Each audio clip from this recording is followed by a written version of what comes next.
Olá pessoal, vamos continuar aqui com nossa aula de revisão de circuito magnético, ok? Então, paramos aqui nessa transparência para dar continuidade à equação da indutância. Como é que a gente calcula a indutância através de outros parâmetros? Então, a gente vai chegar nessa fórmula aqui, ó. A indutância pode ser calculada pelo número de espiras da bobina, pela permeabilidade magnética do circuito magnético, pela área da seção transversal do circuito magnético, dividido pelo comprimento médio do circuito magnético.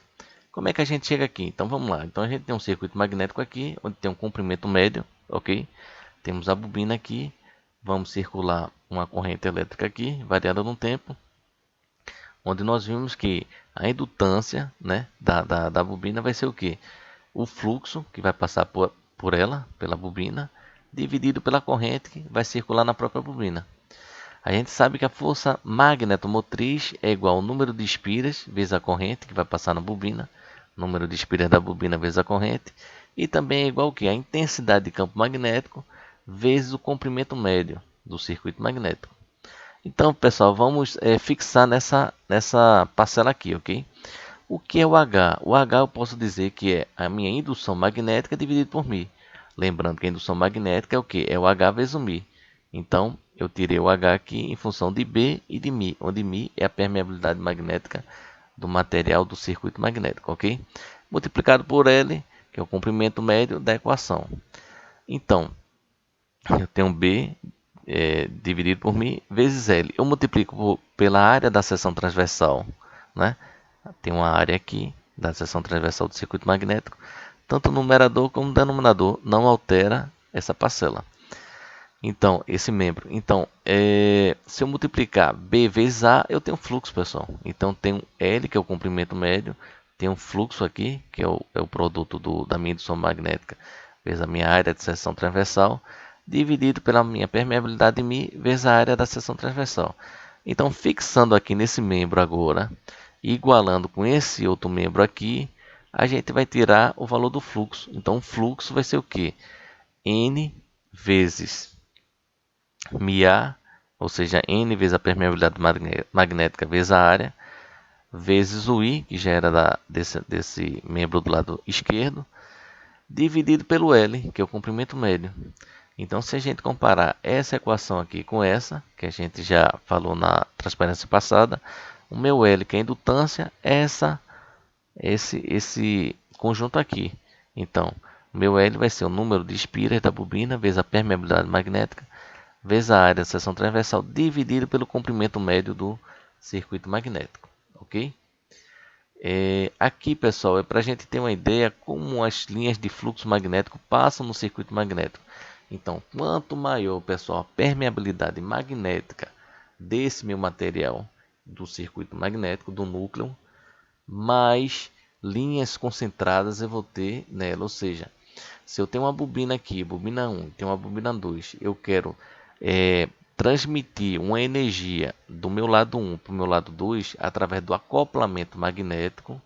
Então, quanto melhor for minha permeabilidade magnética desse material do núcleo, maior, vamos dizer assim, eficiente será essa conversão dessa energia do lado 1 para o lado 2, ok? Então, como é que a gente vai ter uma energia aqui? A gente viu que a tensão induzida nessa bobina é pela lei de Faraday. Vai ser o número da bobina que multiplica pela variação do fluxo no tempo determinado dessa variação.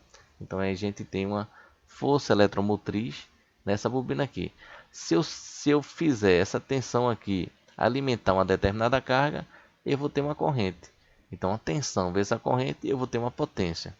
Então, uma potência elétrica pode ser transmitida do lado 1 para o lado 2 através do acoplamento magnético, ok? Então, a ideia é que todas as linhas de campo magnético fiquem no meu núcleo. Então, como é que eu faço isso? Eu só vou conseguir fazer isso se somente se, pessoal, a minha permeabilidade desse meu material magnético for elevada. Então, se a permeabilidade for elevada, o que é que eu vou fazer? As minhas linhas de circuito magnético vão estar no meu núcleo. Então, eu não vou ter essas linhas de fluxo que eu chamo linhas de fluxo de dispersão, ok? Então, se minhas linhas de fluxo de dispersão são muito grandes, ou seja, a gente está vendo aqui tem uma quantidade de fluxo disperso aqui grande. Ó, aqui, ó, todas essas linhas daqui são fluxo disperso relativa a essa minha bobina número 1, ok? Então, quanto melhor a permeabilidade desse material, menos fluxo disperso eu vou ter. Então, todas as linhas de fluxo magnético vão estar concatenadas nessa bobina. E mais eficiente vai ser essa minha transmissão de energia do lado 1 para o lado 2, através da conversão eletromagnética de energia, através desse acoplamento magnético. Então essa é a ideia, é a gente reduzir o fluxo disperso através da aplicação de um material no núcleo magnético com a permeabilidade magnética elevada. Então aqui a gente tem um exemplo, pessoal, de como fazer, de como ocorre essa tensão, vamos dizer, induzida na bobina 2. Aqui eu tenho um acoplamento através, não de um núcleo magnético, através do ar, que a gente diz que é um acoplamento muito fraco, porque eu não tenho um elemento ferromagnético. Mas se a gente encostar, vamos dizer, uma bobina 2 aqui, a gente ligar um voltímetro, e na bobina 1 eu fizer percorrer uma corrente de uma fonte contínua, onde eu tenho um reostato, onde eu faça variar essa minha corrente aqui, eu vou ter um fluxo aqui variável, né, no tempo, em que esse fluxo, se ele conseguir enlaçar aqui essa bobina, eu vou ter o que? O número de espiras da bobina 2 vezes essa variação desse fluxo aqui. Então, no tempo, eu vou ter aqui o que? Uma força eletromotriz induzida, ok? Do mesmo jeito, se na bobina 2 eu conseguir alimentar através de uma fonte CC e eu tiver um elemento que eu faça variar, ou seja, um reostato, eu faça variar essa corrente, eu vou ter um fluxo variável aqui. Esse fluxo variável aqui, ele vai produzir uma força eletromotriz nessa minha bobina número 1. Se eu colocar um voltímetro, ele vai sair do zero e vai acusar um valor de tensão. E aqui na legenda a gente tem o que? O fluxo de 1 para 2 é o que?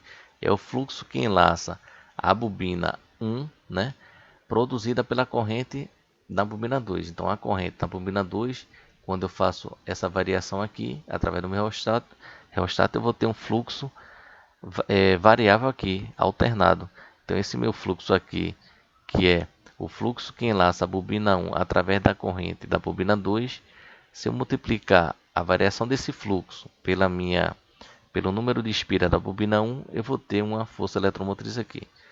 O que é o fluxo de 2 para 1? É o fluxo que enlaça a bobina 2 produzida pela corrente da bobina 1. Olha aqui, ó. O fluxo que enlaça a bobina 2 produzida pela corrente da bobina 1. Se eu fizer variar essa corrente, porque aqui a tensão é contínua, eu vou ter uma corrente variável, vou ter um fluxo variável, e a variação desse fluxo aqui, 2,1, vezes o número de espiras da bobina 2, vai dar uma força eletromotriz aqui na bobina 2. E aqui a gente tem a indutância mútua. Essa indutância aqui, pessoal, a indutância mútua, a gente vai ver com mais detalhes no material que eu chamo de ficha técnica, onde a gente vai encaminhar para vocês, ok? Então, a indutância mútua sobre o indutor 1 relativa ao indutor 2 é igual à indutância mútua sobre o indutor 2 relativa ao indutor 1. A indutância mútua é igual. A gente vai ver com mais detalhes na ficha técnica, onde vamos encaminhar para vocês, ok? E aqui a gente tem uma foto de transformadores. Aqui a gente tem transformador monofásico e aqui a gente tem os transformadores trifásicos, onde mais na frente vamos entrar em mais detalhe. Ok, pessoal? Vamos ficando por aqui e depois a gente prossegue com mais uma aula para vocês.